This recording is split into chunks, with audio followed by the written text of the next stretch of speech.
His music, right? He was great. Great guy. He's coming December 5th to perform at the White House for some of the people. If the cabinet members are good, if they're doing a good job, we'll let them come along with some others, right? We're going to have a good time. December 5th. Well, thank you very much, everybody. It's an honor to be with a very strong leader, a man who has been through a lot, and a man who I've gotten to know very well, and we've gotten along really very well. And we had a big call yesterday, as you know, with President Putin, and we'll be talking about it. President Zelensky of Ukraine has endured a lot. I mean, he really has. He's endured a lot, and we've endured it with him. To be honest, it's been a long time, and I think we're making great progress. So we're going to be talking about that today. We'll be talking about what took place yesterday with my phone call with President Putin. And I think that things are coming along pretty well. It began with Alaska, where I think certain guidelines were discussed, and we want to see if we can get this done. This was long ago into the Biden administration. I came here and we inherited this, and we'd like to see if we could finish it, end it. We want it ended. So many people have died in this war, and we're gonna get it ended. So I just want to thank you all very much. If you have a couple of questions, go ahead, please. In fact, before I do that, let me just ask the President to say a few words. Thank you, President. Pleasure. Glad to be again, Mr. President. Thank you very much for the invitation. Again, my congratulations with your successful ceasefire in the Middle East. Thank you. Yeah, and you did it. And I think this is the momentum to finish Russia's war against Ukraine. I think that, yes, we understand that Putin is not ready. I think not ready, but I think that I'm confident that with your help, we can stop this war. And we really need it. We see that they don't have successful steps on the battlefield, and it's good. I think that their army is weak now, but a lot of losses. They have a lot of losses and in economy and people, and I think this is a very important moment. And I wanted to thank you, Mr. President, after our phone calls. Yesterday I had a good opportunity to meet with the big American energy companies, and they're ready to help us. Yes, after all these attacks on our infrastructure, Russian attacks, and etc. And I had also meetings, thanks to your team. We had meetings with a good military companies. We spoke about air defense, and I want to share it after with details where we are. Thank you. Thank you so much. Thank you very much. Very good. And I think it looks beautiful in his jacket. Yeah? It's beautiful.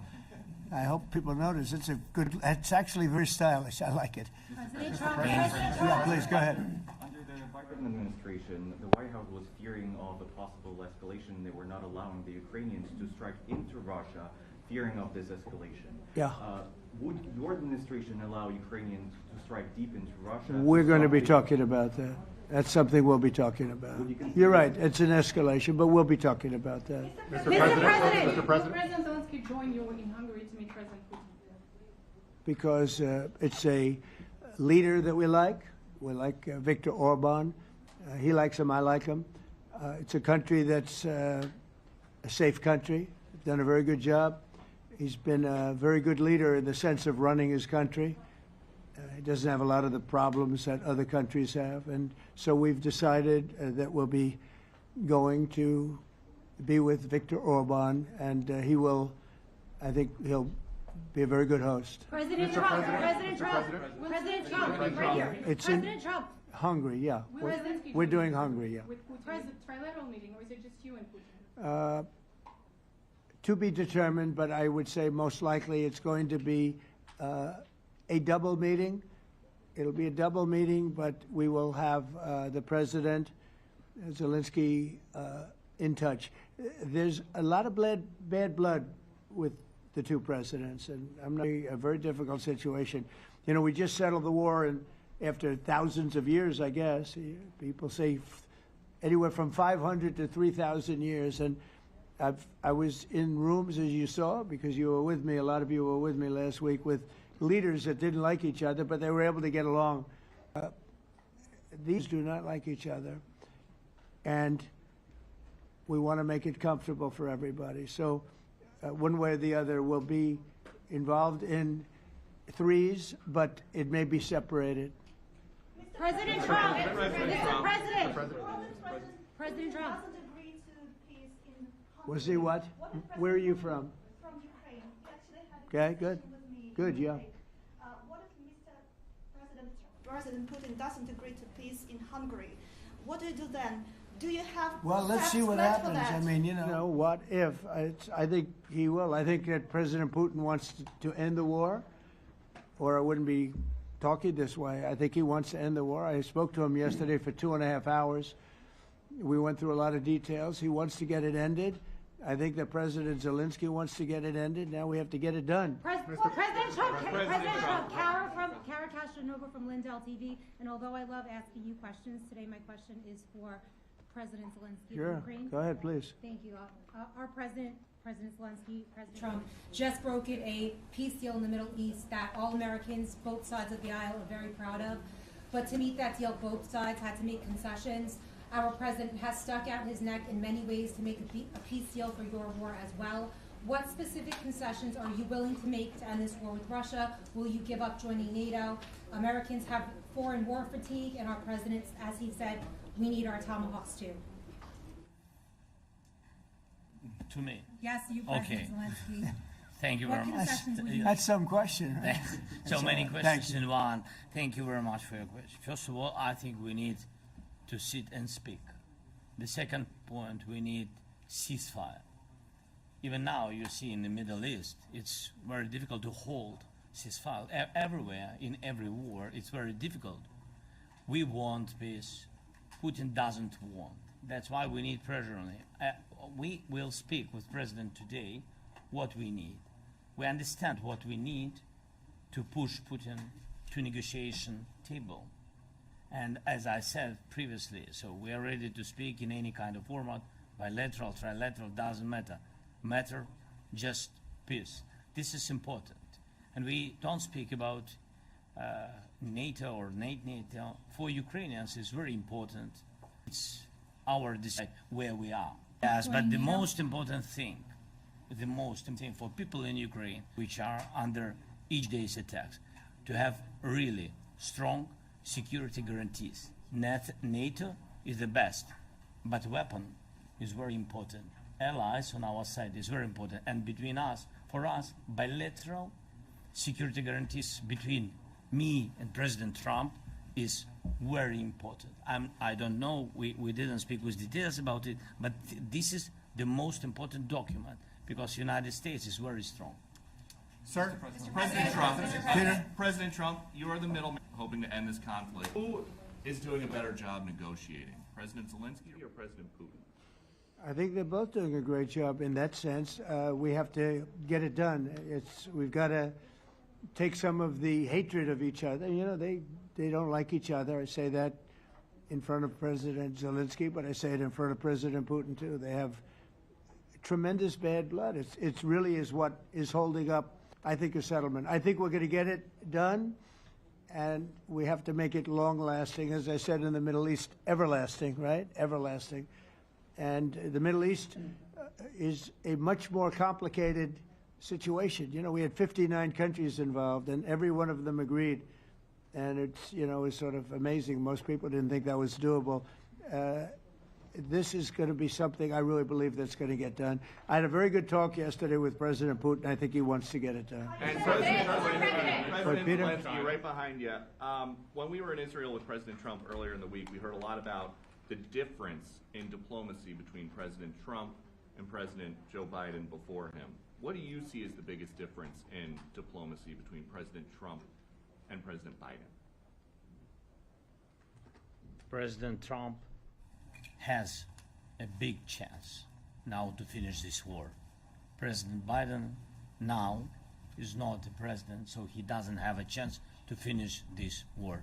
And President Trump is really showed for the world that he can manage ceasefire in Middle East, and that's why I hope that he will do this, and we will also have such big success.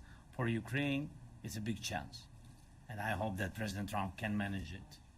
I would say the biggest difference is one is extremely competent and the other one is grossly incompetent. Sir,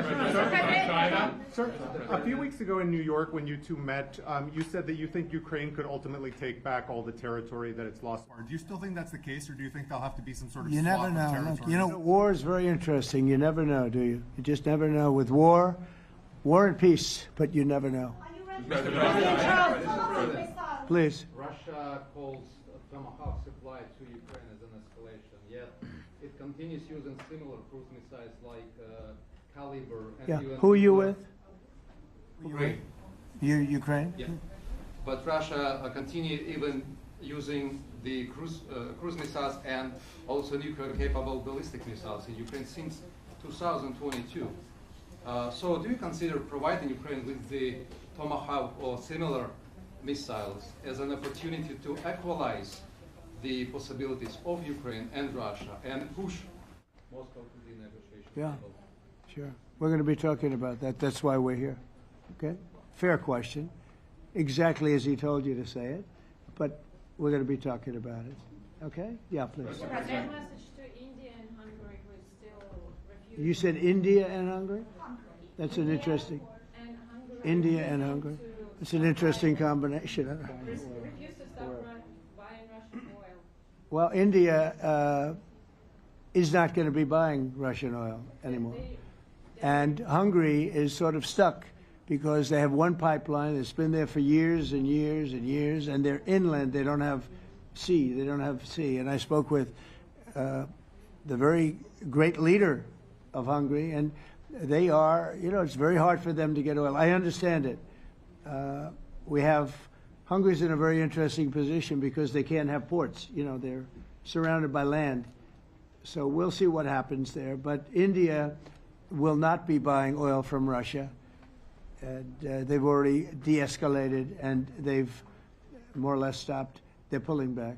They bought about 38% of the oil, and they won't be doing it anymore. Mr. President Trump has been helping you in achieving peace in Ukraine. Who has?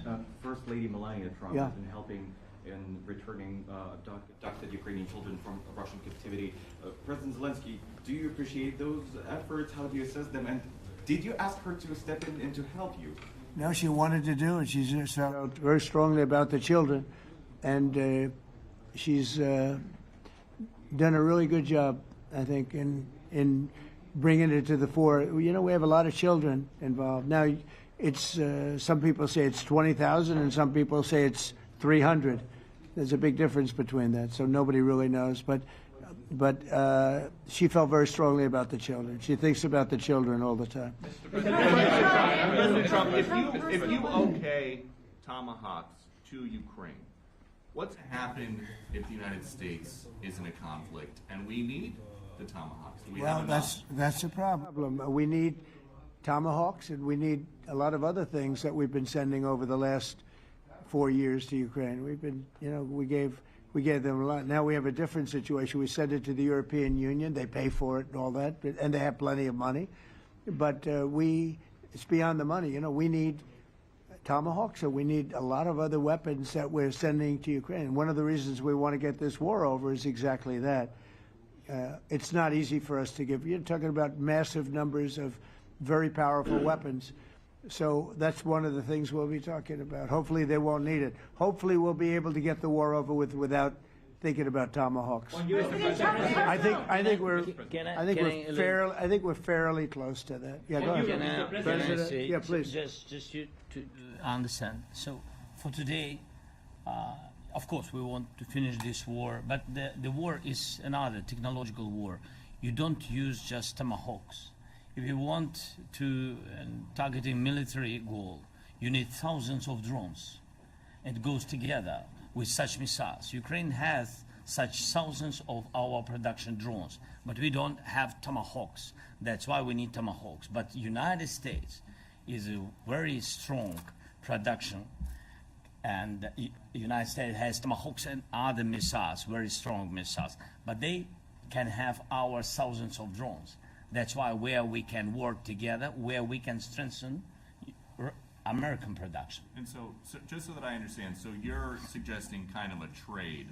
If President Trump okays Tomahawk missiles to help you launch Yes, it's into about Russia, military goals. It's then you only would about military goals. Right, but then you would authorize some kind of an exchange where Yes, of the course. US gets Yes, we Ukrainian- have proposition. Yeah, we have big proposition President- with our drones. President Trump, I don't mean to be brokering an arms deal here, but is that something that you would be interested in, Ukrainian drones? We are, yeah, we would. We have a lot of drones right now. We build our own drones, but we also buy drones from others, and they make a very good drone. I mean, drone warfare has really come to the fore over the last couple of years because of this war. I will say, there's nothing like the jets. You know, we knocked out a lot of drones in Israel. We were knocking them out for Israel, and we were doing it with extremely fast and powerful jets, following the drones and knocking the hell out of them. So, it's, you know, we know a lot about the drones, and we know a lot about the great jets, the great ones. The ones, well, and the B-52s, which were totally they were stealth. They were undetectable. So we have a lot of different weapons. And, you know, I have an obligation also, though, to make sure that we're completely stocked up as a country, because you never know what's going to happen. In war and peace, right? You never know what's going to happen. So we're going to be talking about Tomahawks, and would much rather have them not need Tomahawks. Would much rather have the war be over, to be honest, because, you know, we're in it to get the war over. We're selling a lot of different types of weapon, as you know, to the European Union. We're not in it for that. We're in it to get it over. We're losing thousands of people a week, thousands of people, Russian, Ukrainian, and mostly soldiers. I mean, mostly soldiers. But we're in it to see that end. And if we can end quickly, and I think we can. I mean, I had a very good talk yesterday. We're going to be talking about it. But I had a very productive talk yesterday with President Putin. We'll see what happens. But the war in the Middle East was far more complicated. We got that one done. And I think we have a good chance. I think President Zelensky wants it done, and I think President Putin wants it done. Now all they have to do is get along a little bit. Can you give us an update on the trade negotiations with China, or perhaps Secretary Bessel? Yeah, I will, and I'm going to let Scott do that. But I think we're doing very well. I think we're getting along with China. China would like to have something. As of this moment, we'll be meeting in a couple of weeks. We'll be meeting in South Korea. You think myself. Will go forward? I think so. It looks like it's going forward. I think so. They want to meet. We like to meet. I have a very good relationship with President Xi, and we're going to see what happens. But, you know, for years we were taken advantage of by China very badly. We were losing hundreds of billions of dollars a year to China. We really built their military, if you think about it. The kind of money that presidents allowed to be lost to China was just insane. And then when I came into office, as you know, I put very severe tariffs. So we took in hundreds of billions of dollars in my first term from China. Biden let that go because it was so much. He let it continue, but he gave all sorts of exceptions. And by the time you looked at it, Scott, I would say it wasn't the same thing. He would give an exception for anything. If you got up and went out to dinner, he'd give you an exception. So it wasn't the same thing. But I put on very serious tariffs, and we took in hundreds of billions of dollars. And then I left office. The election was rigged. I left office, and that was the story. Now I come back, and we are in a very strong position because of tariffs. We're in a very powerful position because of the fact that we have tariffs. If we didn't have tariffs, we would be in a very weak position. We would be in a weakened state. But with tariffs, we've made hundreds of billions of dollars, not only from China, but from others. And China wants to talk, and we like talking to China. So we have a very good relationship, and we're going to be meeting in South Korea in a couple of weeks. And I just got back from a long trip. I'm going on another long trip. And Scott, do you want to say a few words on that, please? Yes, sir. So the entire relationship stems from the great respect that the two leaders have for each other. China did a substantial, unprovoked escalation last week.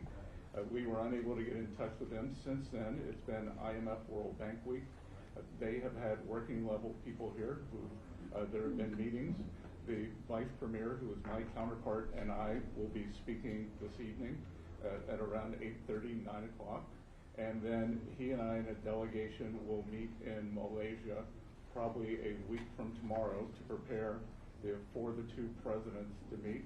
So I think that things have de-escalated. We hope that China will show the respect that we have shown them. And I am confident that President Trump, because of his relationship with President Xi, will be able to get things back on a good course. Is the hope for that meeting with you and President Xi some kind of trade deal then, or could be more? Look, I think we're in a very strong position. I think we're in a very strong position.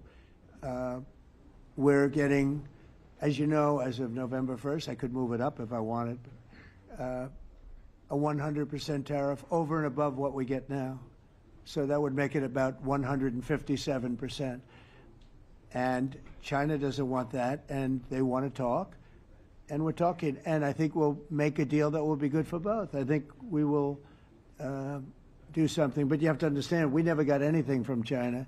It was a one-way street. For many years, for decades, it was a one-way street. And they became rich because of the United States. And frankly, presidents that, let's be nice, they didn't know. They just didn't know. They didn't understand what was happening to them. But I understood it. I understood it long before I ran for politics. I used to watch in amazement at how stupid our country was, how stupid they were. And we're not stupid anymore. And that includes with the European Union. That includes with Japan and South Korea. All we want to do is be treated fairly.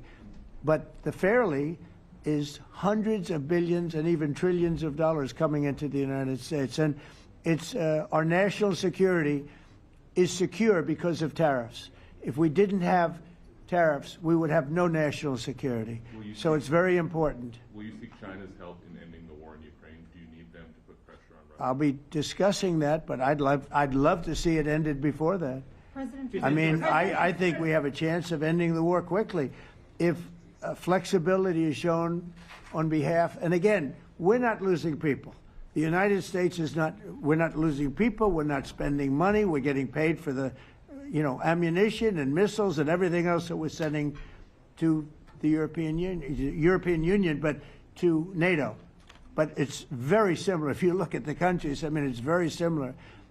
And we just made a very fair trade deal with the European Union, and what we wanted, and we made a very good deal with NATO too. They pay for all of this. That's not what we're in this for. We're in it to save thousands of lives every week. Thousands and thousands of lives. That's why we're in it. And I think we have a very good chance of bringing this war to a conclusion. Europe's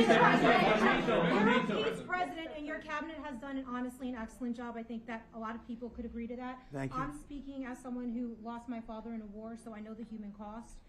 What would your advice be to American leaders, to world leaders, to neocons, to TV hosts who often speak about conflict in abstract or strategic terms rather than the human cost and the human terms? Look, my only statement is we have to get together. It's a very small group of people.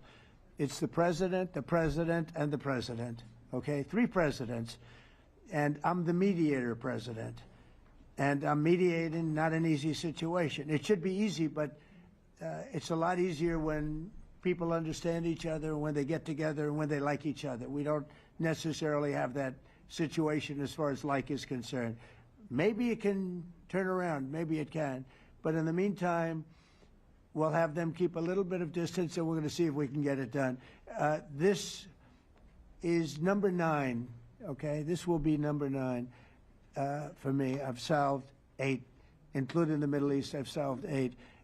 This, I thought, would have been among the easiest. We solved, President Putin mentioned yesterday Armenia, all of the different wars. He said it was amazing because but the big one that he was surprised that we were able to settle was the Middle East. He thought it was incredible. He was very generous in that sense. This should be something we're able to settle, and I think we will be able to settle. Yeah, Brian. Yes, sir. On that note, you will go down as the peacemaker, no doubt, and you will resolve this war. Well, you know, we resolved 8 others. It's funny how people say that. If you get this one, every time I do one, they forget about that one. I solved 8 wars. Go to Rwanda and the Congo, talk about India and Pakistan. Look at Thailand. Look at all of the wars that we solved.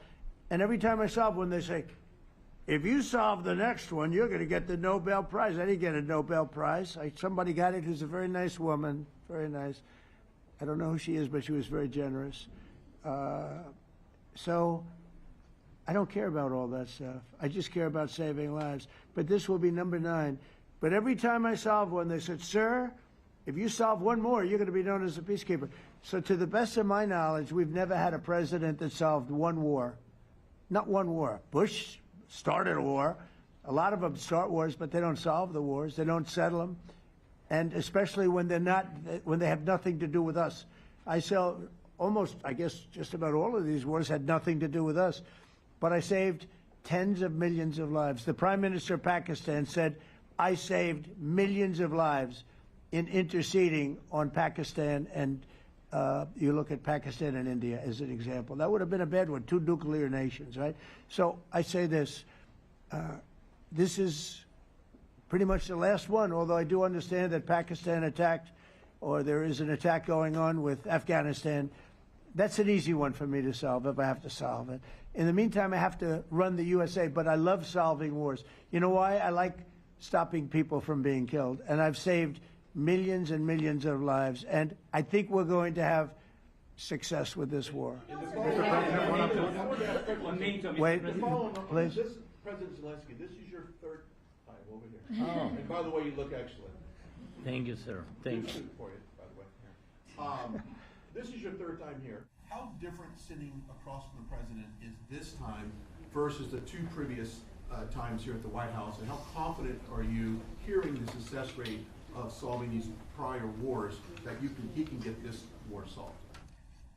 First of all, about suit.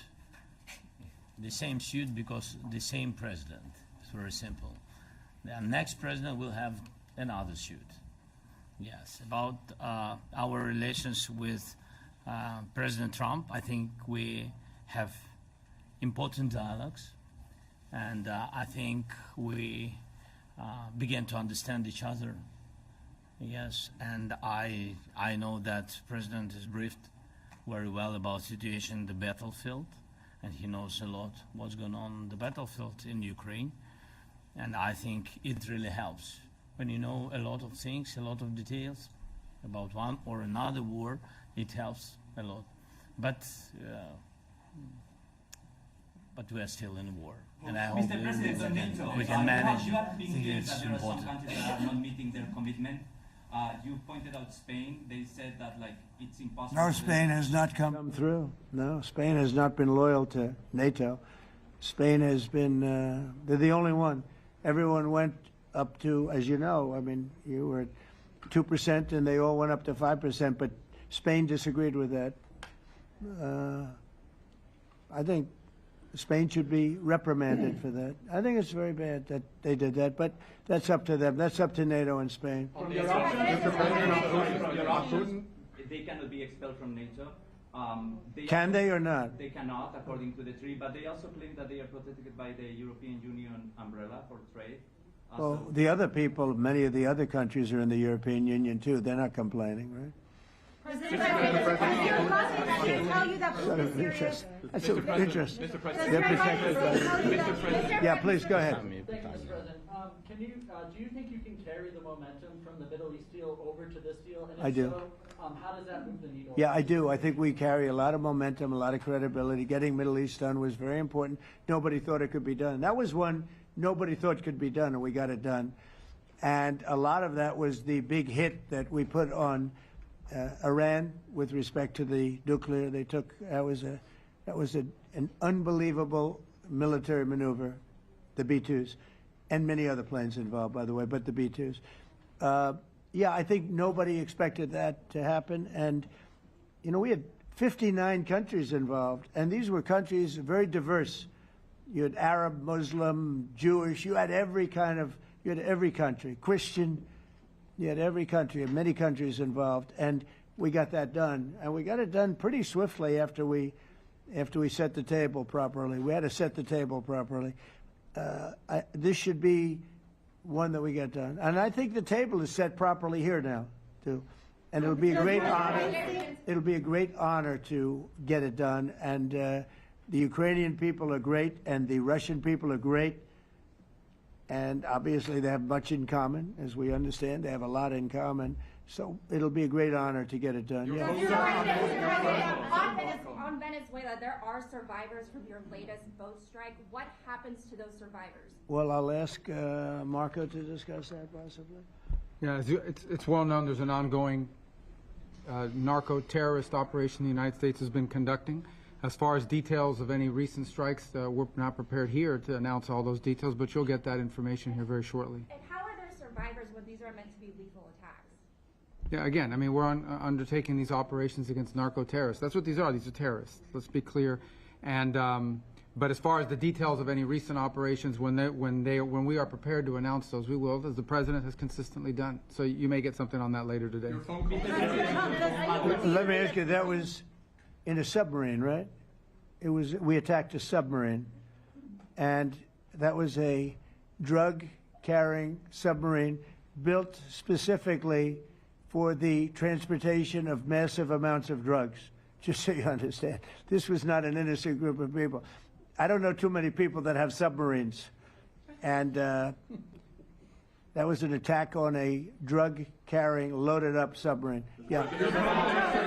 On Putin, is it your belief, as Mr. Zelensky said yesterday, that the threat of Tomahawks and costs, as Secretary Hexon put it, is that bringing him to the table, the fact that it's kind of a carrot and stick? I don't know what's bringing him to I think he wants to make a deal, that's all. I can't tell you what's bringing him. Sure, that's the threat of that is good, but the threat of that is always there.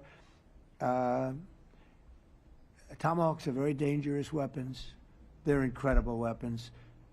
If you like warfare, it's one of the most accurate. You know, we hit 30 Tomahawks in Iran after the B-2s did their damage. We sort of gave it a little capper with 30 Tomahawks from a submarine, quite far away actually, but they're an amazing weapon. They're a very powerful weapon, but they're a very dangerous weapon, and it could mean big, escalation. It could mean a lot of bad things can happen.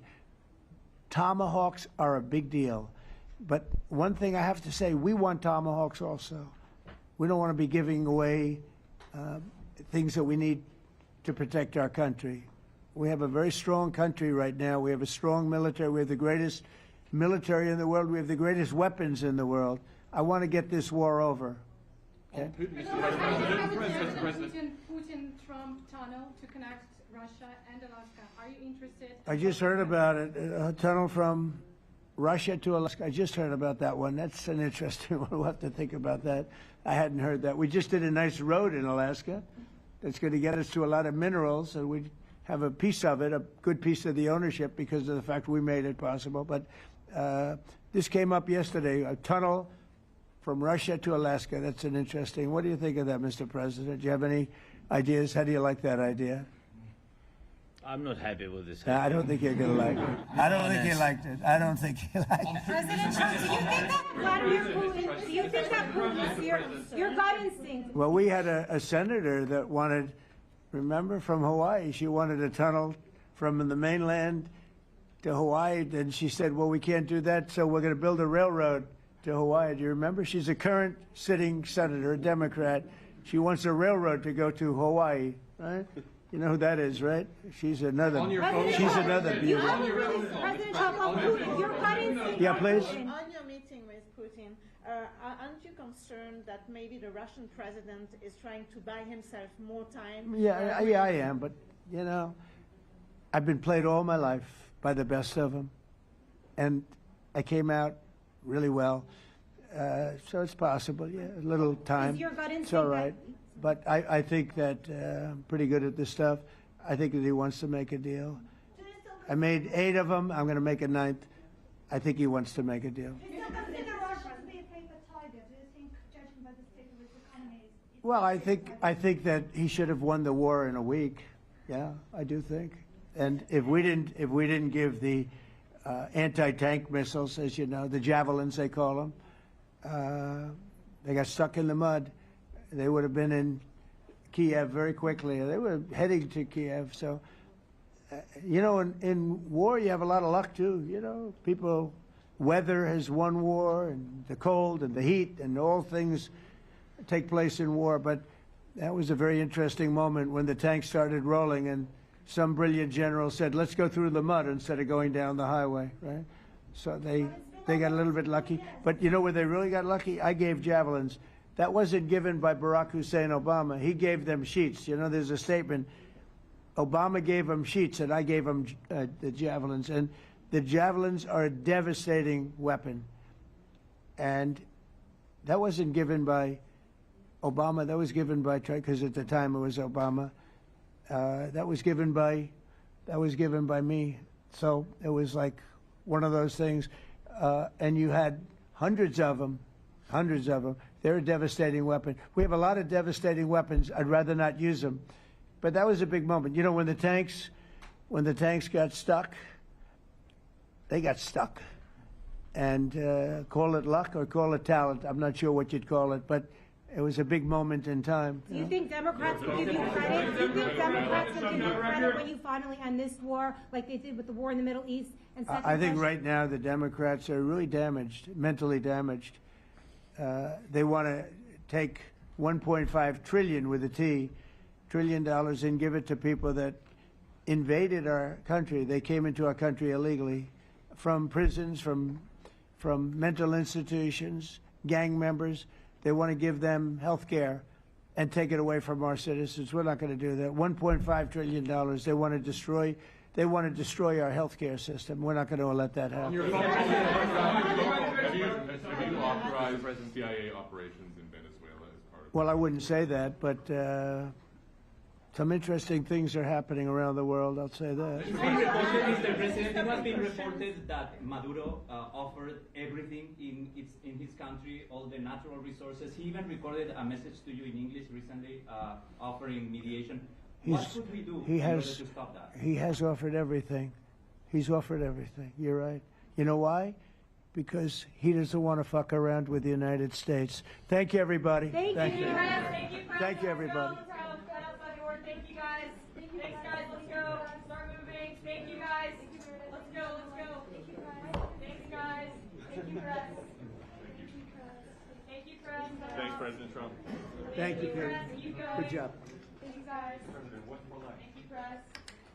I don't know, join us if you'd like.